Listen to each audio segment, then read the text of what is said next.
तो क्या तुम प्रेग्नेंट हो?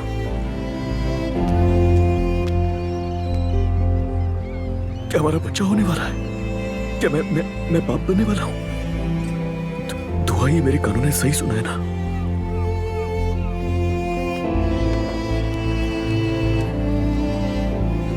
क्या तुम इस बात को लेकर परेशान हो रही थी?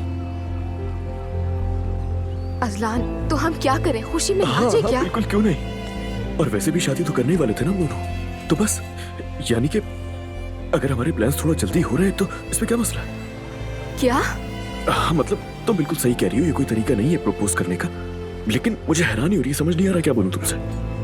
अजलान, तुम क्या कह रहे हो? दुआ, बहुत मोहब्बत है तुमसे। मैं तुम्हारे साथ जिंदगी गुजारना चाहता हूं, और मैं ये भी जानता हूं कि तुम्हें मुझसे बहुत मोहब्बत है।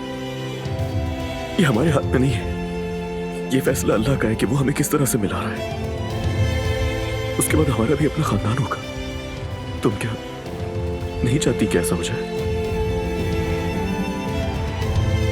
बताओ ना कि तुम नहीं चाहती ऐसा। नहीं नहीं, मैं बस बहुत जज्बाती हो गई।